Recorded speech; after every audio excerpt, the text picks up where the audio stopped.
Hello friends, कैसे हैं आप? तो फ्रेंड्स, आज हम जानेंगे शनि के उपग्रह एनसेलेडस के बारे में। वीडियो पर लास्ट तक बने रहिएगा। धरती से बहुत दूर एक छोटा सा संसार एक विशाल ग्रह का चक्कर लगाता है। यह एनसेलेडस है। यह शनि का एक चांद है। एनसेलेडस बर्फ से ढका हुआ है। यह शीशे की तरह सूर्य के प्रकाश को परावर्तित करता है, लेकिन यह चांद सिर्फ बर्फ का गोला नहीं है। एनसेलेडस एक रहस्य छुपाता है। वैज्ञानिकों का मानना है कि इसमें धरती के बाहर जीवन खोजने की कुंजी हो सकती है। 1799 में विलियम हर्शेल ने अपनी दूरबीन शनि की ओर घुमाई।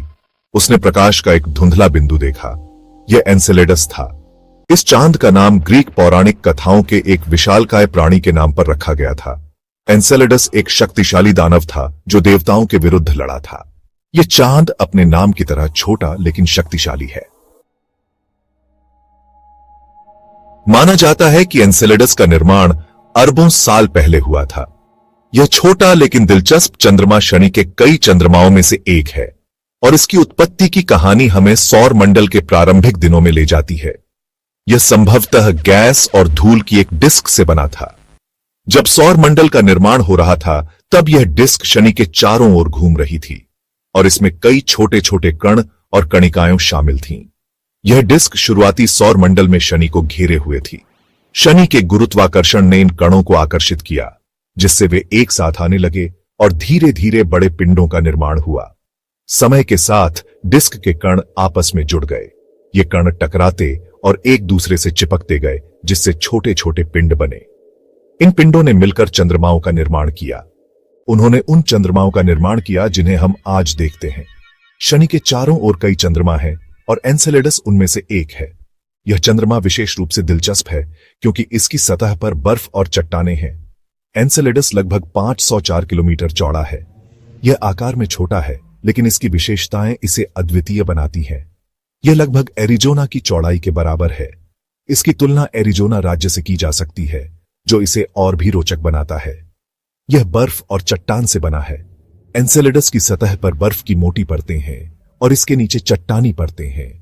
यह चंद्रमा न केवल अपने निर्माण के लिए बल्कि अपनी वर्तमान स्थिति के लिए भी वैज्ञानिकों के लिए एक रहस्य है। एनसेलेडस विरोधाभासों की दुनिया है। इसकी एक चमकदार चिकनी सतह है।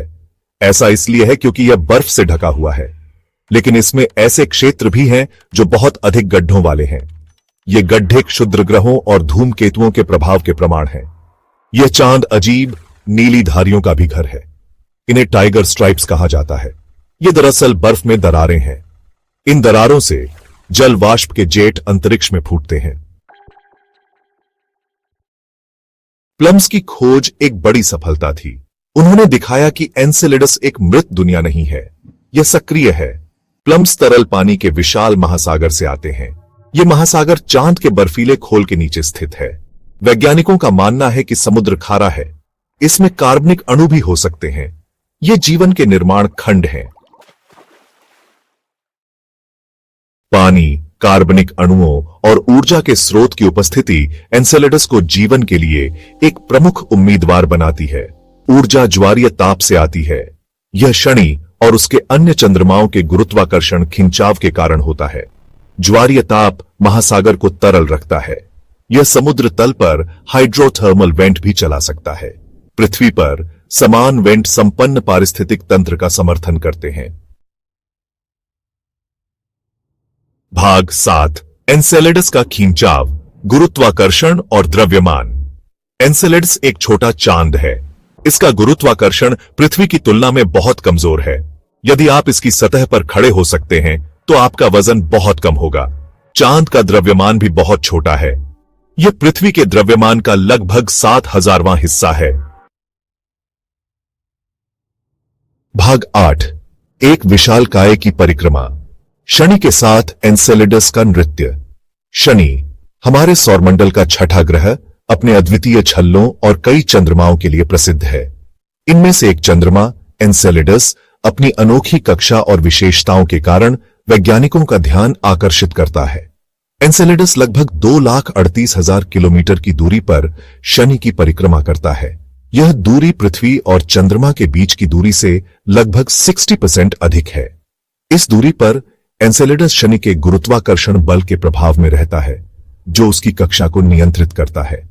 चांद को एक परिक्रमा पूरी करने में लगभग 33 घंटे लगते हैं। यह समय अवधि पृथ्वी के एक दिन से थोड़ी अधिक है। इस 33 घंटे की अवधि में एनसेलेडस शनि के चारों ओर एक पूरा चक्कर लगाता है, जिससे उसकी कक्षा की गति और समय का पता चलता है। इसका मतलब है कि एनसेलेडस पर एक दिन केवल 33 घंटे का होता है। इस अवधि में एनसेलेडस पर सूर्योदय और सूर्यास्त होते हैं, जो उसकी सतह पर दिन और रात के चक्र को निर्धारित करते हैं।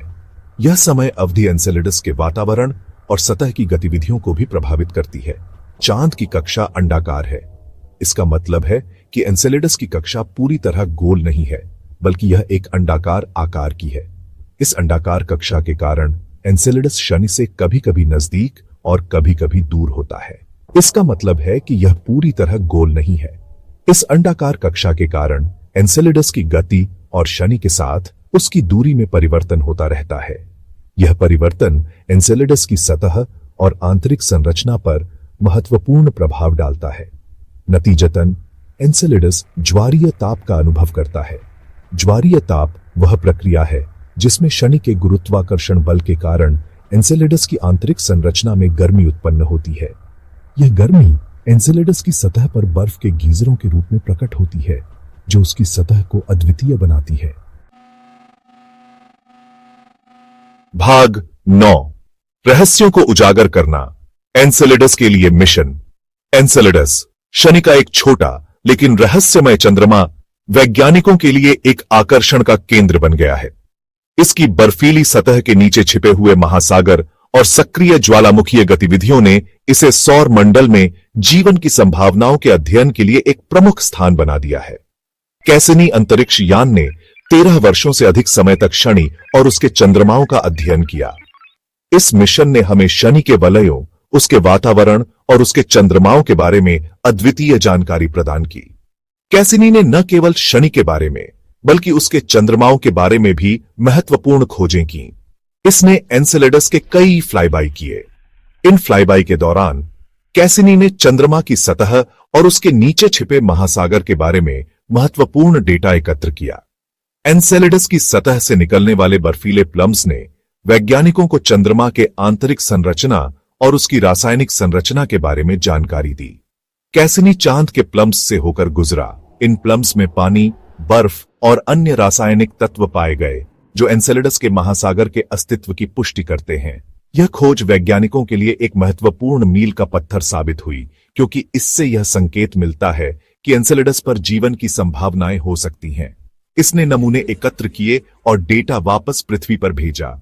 इन नमूनों और डेटा का विश्लेषण करके वैज्ञानिकों ने एनसेलेडस के महासागर की रासायनिक संरचना और उसकी संभावित जीवनधारियों के बारे में महत्वपूर्ण जानकारी प्राप्त की। यह डेटा हमें यह समझने में मदद करता है कि एनसेलेडस पर जीवन की संभावनाएं कितनी वास्तविक हैं। इन फ्लाईबाई ने एनसेलेडस के बारे में जानकारी का खजाना उजागर किया। वैज्ञानिकों ने इस डेटा का उपयोग करके एनसेलेडस के भूगर्भीय और रासायनिक प्रक्रियाओं के बारे में नई समझ विकसित की है। यह जानकारी हमें सौर मंडल के अन्य हिस्सों में जीवन की संभावनाओं के बारे में भी महत्वपूर्ण संकेत देती है। वैज्ञानिक अब इस दिलचस्प चांद पर भविष्य के मिशनों की योजना बना रहे हैं। ये मिशन एनसेलेडस के महासागर की और गहराई से जांच करेंगे और वहां जीवन की संभावनाओं का पता लगाएंगे। भविष्य के मिशनों से हमें एनसेलेडस के रहस्यों को और भी गहराई से समझने का मौका मिलेगा और शायद हम वहां जीवन के संकेत भी खोज सकें। भाग 10, संभावनाओं की दुनिया। एनसेलेडस एक आकर्षक दुनिया है। यह बर्फ और आश्चर्य का चांद है। यह एक ऐसी जगह है जहां गीजर अंतरिक्ष में फूटते हैं और यह एक ऐसी जगह है जहां एक छिपा हुआ महासागर पृथ्वी से परे जीवन की कुंजी रख सकता है।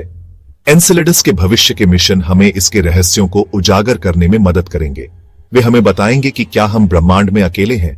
फ्रेंड्स, अगर आपको यह वीडियो अच्छा लगा है तो प्लीज लाइक करें, कमेंट करें, अपने फ्रेंड्स के साथ शेयर करें और चैनल को सब्सक्राइब करना ना भूलें।